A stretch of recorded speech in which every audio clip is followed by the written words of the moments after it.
During a time when there was no photography, people had other ways and means of communicating the physical aspects of historical figures. Sculptors played an important role, and there could very well have been elements of imagination and emotion incorporated into the resulting works of art. If teachings of the Buddha contain messages of the path towards what is real and permanent, then are images of the Buddha based on reality in correspondence to those core teachings. And who first invented this look for these Buddhas?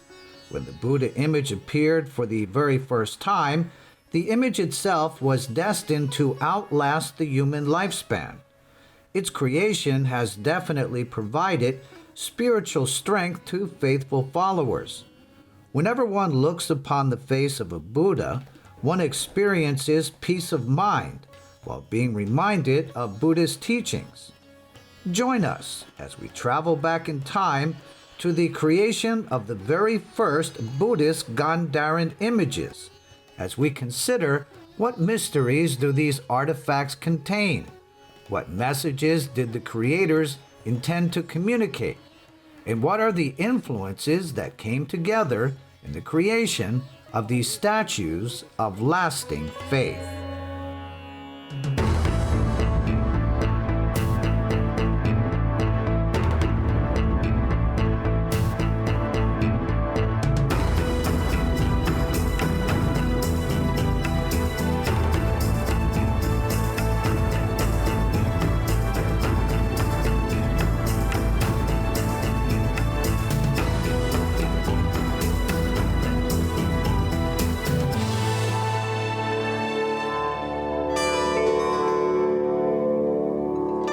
Buddhist Gandharan images of faith. Absolutely nowhere in the core Buddhist teachings is there a requirement for followers to worship images, even though this is a ritual that is still observed in temples. If we are to ask the question concerning the beginnings of the use of Buddhas as images of worship, then we must go back to the Gandharan era to seek the answer. The civilization of Gandhara in present-day Pakistan was where Buddhism had its supreme golden age. A proposed origin of the name Gandhara has meanings associated with perfume. The civilization was situated to the northwest of the Indian subcontinent and covered both banks of the Indus River. During a time when Gandhara rose to great heights, it covered parts of Pakistan and Afghanistan and extended all the way to parts of Central Asia. Most of the region of Gandhara is now centered in the provinces of Khyber Pakhtunkhwa and Punjab, along with the cities of Peshawar and Taxila, and the area of Rawalpindi in the Islamic Republic of Pakistan. The rulership of Gandhara kept changing hands from the Milinda era all the way to the reign of Ashoka of the Maurya dynasty, which was when Buddhism expanded to its farthest regions. Following Maurya, kingdoms both large and small were founded in the region by various groups, including the Indo-Greeks, the Parthians, the Scythians, and the Sakas. During that time, Alexander the Great ruled over almost the entire Greek Empire. He invaded Egypt, Iran, Persia, and conquered Peshawar, renaming it Alexandria Peshawar. Throughout the 11 years of Alexander's rule, the Greek army built settlements in Gandhara, and they did so in a manner which incorporated their thoughts and beliefs concerning the Greek gods. Even then, the people of Peshawar had already been practicing Buddhism. Classical Greek had a significant encounter with Buddhism, and the world's first Buddha image was created in the Greek style. This Buddha had accentuated Greek features, with the high frontal bone and bridge of the nose. The Greeks brought with them their classical sculptural style in the creation of images of their deities, and they transferred over this style in the creation of Buddhas, which were considered to be the very first statue interpretations of the Buddha in human form. Outside, we see depictions of scenes from Buddhist mythology. They begin with the Buddha's birth up to his enlightenment and end with his death. He's depicted being surrounded by disciples, but inside we see sculptural pieces of the Gandharan style created in the Greek spirit.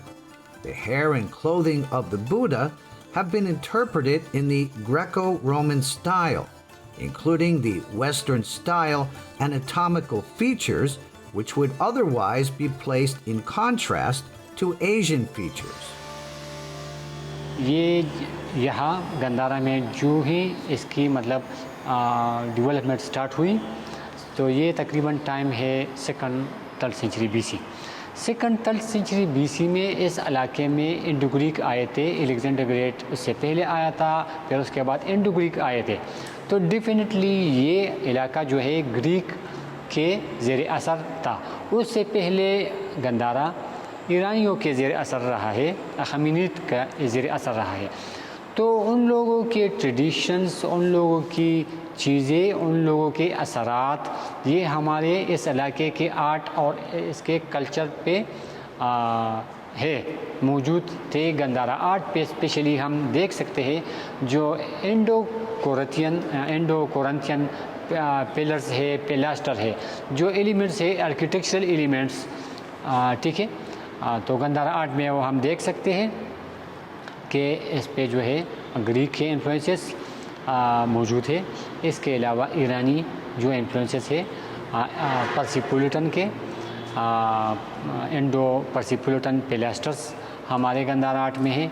इसी तरह Greek के पिलास्टर्स हमारे पास इस art में है।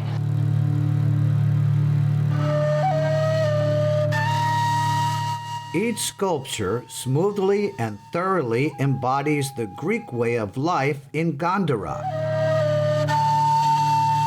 Near the Sawat Museum, a corner of the base of the Buddhhara stupa displays images of musical instruments from the Greco-Roman period.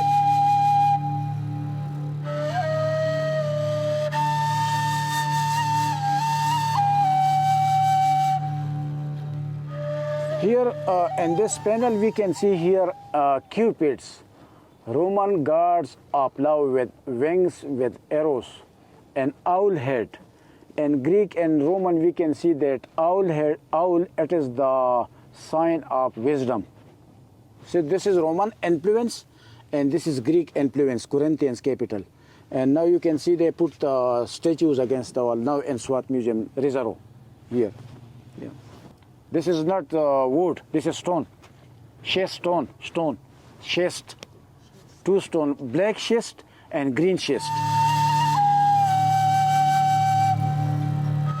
The area of Buddhhara hosts large stupas of the Sanji style, which were built during the reign of Ashoka the Great, whose accomplishments helped to spread Buddhism all over the Indian subcontinent.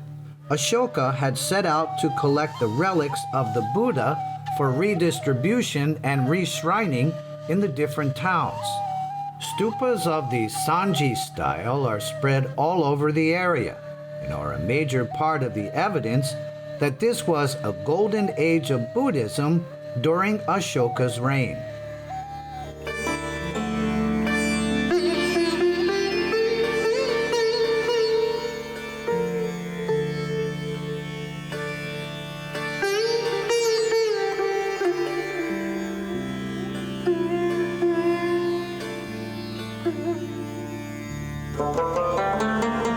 So you can see this is the rishis in which they buried in a casket the relics of Buddha, as I already explained to you people that the ashes of Buddha, it was divided into 8 portions.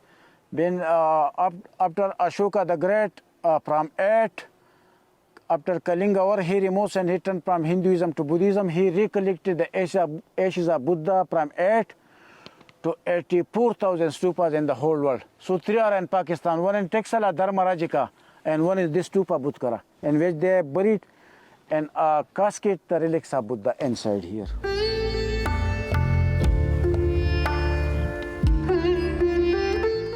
The Dhammarajika stupa of Taxila is a grand heritage site built in the 3rd century BCE.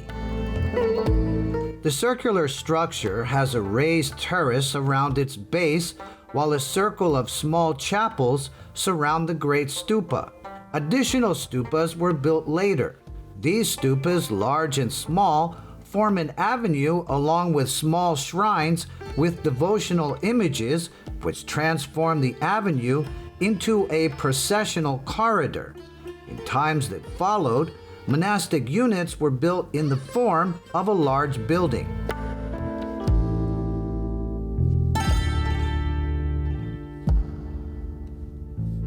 The greatness of Buddhism is reflected in the large-scale architectural structures that are spread all over Peshawar and Swat.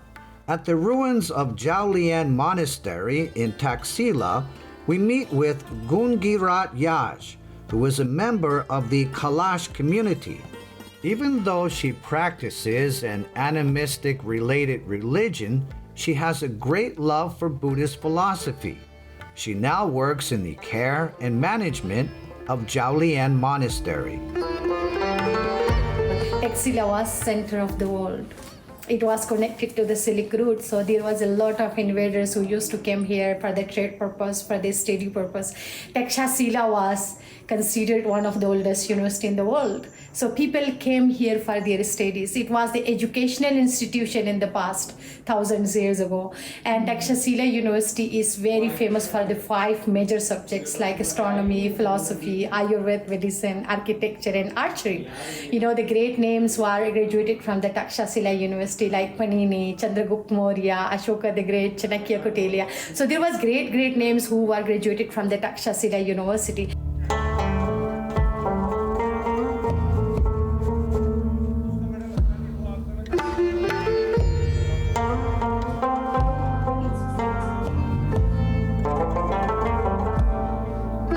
Also believe that Taxila University was a university which never gave a degree to their students, which never honored a degree with their students. The concept behind the not giving the degree to the students was knowledge is beyond the degree. You don't need a degree for your knowledge. They consider it's like that. The ruins of Taxila's monasteries were once communities where monks and the common folk lived alongside each other. There's a dining area where monks would receive offerings of food from the villagers. Takhti Bai is an archaeological site situated on a high mountain in Mardin. Walking up the mountain, we see chapels and stupas, some of which contain rooms of various sizes that once served as monastic chambers, in addition to assembly halls for performing religious ceremonies and classrooms. There are also meditation rooms in the deep tunnel where the air is cool and flows easily. ये sales जो है 15 है और ancient time में 2000 साल पहले ये double storey था 2 stories. During the time of excavation यहाँ पर प्रॉपर एंशिएंट स्टेयर्स भी डिस्कवर हुए जो मोनास्ट्री के बैक पर हैं, वो भी मैं आपको दिखा दूंगा, जो डबल स्टोरी के लिए यूज़ होते थे। तो ये मेडिटेशन के लिए आता है या नहीं, मोनास्ट्री जो है ये मॉन्क्स का एक स्पेसिफिक एरिया है। मैंने आपको बताया कि फर्स्ट में कि आज से 2000 साल पहले तख्तबई और जूलिया ये एंशिएंट यूनिवर्सिटी थे। तो मुख्तलिफ एरिया से यहाँ पर बुद्धिस्ट पीपल जो है वो लर्निंग पर्पस के लिए आते थे। तो ये मॉन्क्स का टीचर का एक स्पेसिफिक एरिया था, जैसे आजकल जी जी।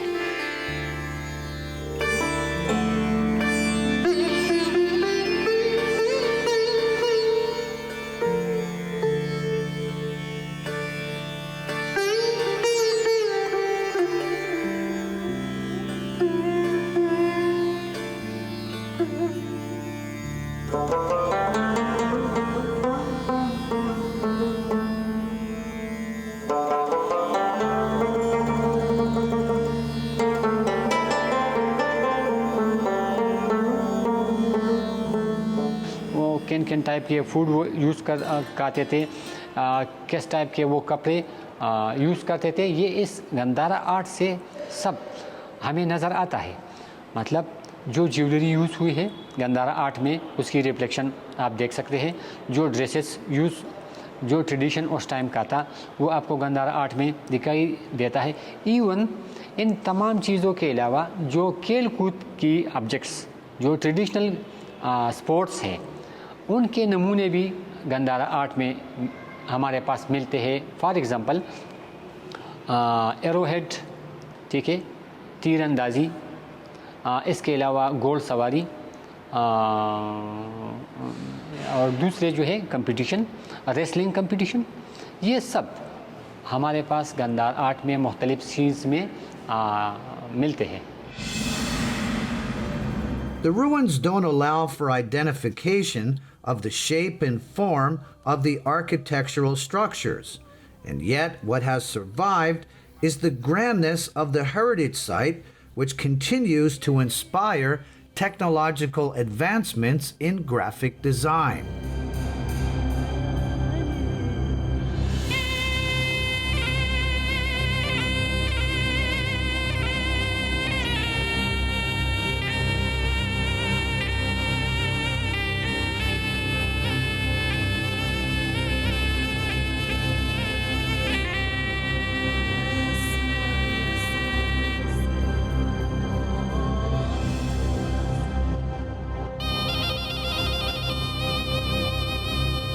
The White Huns brought about the mass destruction of Gandharan art, as well as monasteries and stupas.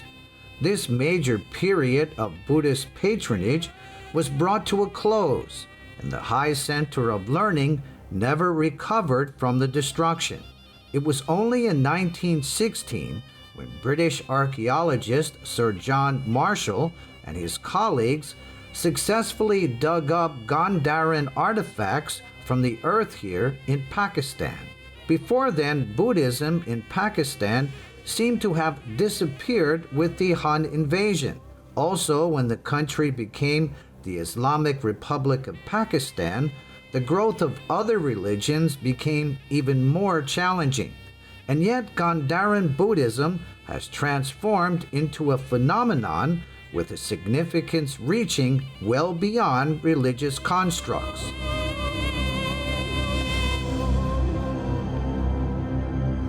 वही ट्रेडिशन आप पूछ रहे थे कि जो गंधारा में जो एलिमेंट्स और ट्रेडिशनल थिंग्स वो यूज़ हुए थे, क्या वो अब भी आजकल भी हमारे सोसाइटी में वो देखे जा सकते हैं? तो मैं आपको बिल्कुल ये आपको दिखा सकता हूँ। जो मतलब मुख्तलिफ चीज़ें, हाउस होल्ड ऑब्जेक्ट्स, मतलब मुख्तलिफ इस्तेमाल की चीज़ें, like in this sculptures the drapery, जिसको हम चादर कहते हैं, आज भी हमारी सोसाइटी में चादर यूज़ किया जाता है। इसके जो सैंडल है आप देख सकते हैं, किसी मतलब बारीक से हल्के से जो ये डिज़ाइंस बिल्कुल आजकल हमारे सोसाइटी में गर्मियों में लोग मेल और फीमेल दोनों जो है ना वो यूज़ करते हैं। इसके साथ साथ आप देख सकते हैं जो इसका एमुलेट है, आज भी हमारी एक इस्लामिक सोसाइटी है, लेकिन एमुलेट का आइडिया है और मुख्तलिफ बच्चों को ला के देते हैं, लगा लेते हैं, गले में लगा लेते हैं, बाजू पे लगा लेते हैं, बिल्कुल ये चीज़ें हैं। साथ दूसरे जो मतलब ब्यूटिफिकेशन एलिमेंट लाइक ज्वेलरी है, तो ज्वेलरी के ये इयरिंग्स आप देख सकते हैं, इयरिंग्स और साथ दूसरे एलिमेंट वो हमारे सोसाइटी में ये चीज़ें आज भी है। आज भी लोग मुख्तलिफ डेकोरेशन के लिए ज्वेलरी वो यूज़ करते हैं। Gandharan clothing was influenced by Greco-Roman attire, and there are noticeable differences when compared to monks' robes in this day and age. The Gandharan way of dressing has been passed down to present-day Pakistanis. So with the changes in climatic conditions during the transition into winter, we will see the people loosen their robes similar to the Buddhist Gandharan style. Apart from the style of wearing Gandharan patterns and designs, are also exhibited on Pakistani clothing. Even the country's senior citizens don't know about the origins of these designs. They only know that the embroidery on their fabrics has been influenced by designs seen on Gandharan artifacts, which is a tradition that dates way back to ancestral times. इसकी शुरुआत तो हमारे बड़ों को भी नहीं पता कि ये कहाँ से शुरू हुई है, लेकिन जो सिंबल्स आपको नज़र आ रही हैं इन शॉल्स में, ठीक है, जो सिंबल्स आपको नज़र आ रही है तो ये बुद्धिस्ट आर्ट और गंधारा आर्ट की जो निशानियाँ हैं इन शालों में आपको मिलेगी। हमारा इस्लामपुर की जो वीविंग है, जो टेक्सटाइल है, ये टेक्सटाइल नहीं है, ये एक पूरा सकाफ़त है, एक पूरा जो है वो एक आर्ट का नाम है। ये जस्ट वीविंग नहीं है, ये जो हमारी शालें बनती है, चादरें बनती है, इसके पीछे जो कहानी है ना वो स्टार्ट होती है जो किताबों में है, जो तारीख़ में है, तो बुद्धिस्ट आर्ट और गंधा आर्ट से होती है। अशोका का जो दौर Hafizer Raymond has adapted Gandharan designs into a contemporary context. The designs are now being used as models on the university campus. तो उसमें आप क्या लगाते हो? एक बुद्धा का सर है और स्तूपा होता है। इसमें स्तूपा हो गया, इसमें जो सतूने भी आ गई, उसके अलावा जो उसके कलर्स जो सतूने नहीं होती, सतून नहीं होता, या स्टूपा भी हो गया। उसके साथ जो है वो टेंपल भी आ गया, टेंपल भी है और बुद्धिस्ट बुद्धा भी है। अगर आप वो कहते हैं तो मैं उसको तस्वीर आपको भिजवा देता हूँ।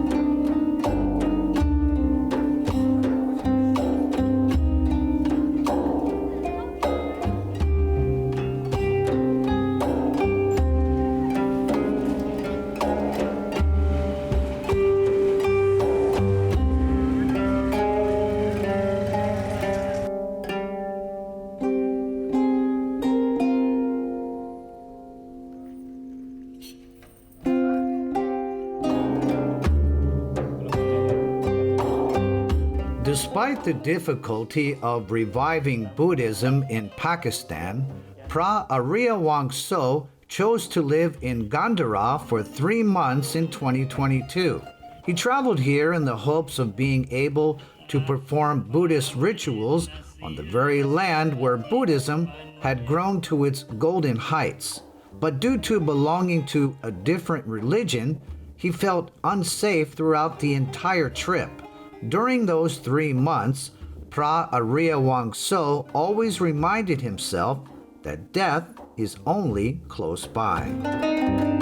เป็นครั้งแรกที่ไปต่างประเทศแบบมีความแปลกมากที่สุดในชีวิตน้องความเป็นพระก็ลงไปถึงนี่พอเดินกำลังเดินออกไปนี่กินชุดขาวเต็มไปหมดเลยแล้วก็เป็นชั้นเหมือนเป็นห้องโถงแล้วถ้าเรามองไปกำลังเดินเนี่ยทุกสายตามองมาเครื่องแบบก็ไม่เหมือนเขาใช่ไหมเป็นพระรูปเดียวอยู่ท่ามกลางตอนนั้นเนี่ยไปแล้วรู้สึกเอาพระติดตามก็องค์สององค์ไปช่วยเหลือแต่ยังไม่ออกมาทุกสายตาเนี่ยมองมาเพราะที่นั้นเนี่ยทำละหมาดที่สนามบินการเดินทางใช้ที่นี่เยอะคนกันจำนวนมากเป็นพันอ่ะแล้วทุกคนก็เปลี่ยนผ้าขาวชุดขาวกันอยู่เดินออกมาก็มีชุดรักษาความปลอดภัยแอนตี้เทอร์ริสต์ไปรับเป็นประโยชน์อันยิ่งของหมู่ชนดุติยัมปิสังฆังสรณังกัจฉา During his chanting of the Patimokkha, he would hear the Sala prayers all around him. Regardless, being able to chant the Patimokkha on the land of Gandhara for the first time was worth putting his own life at risk.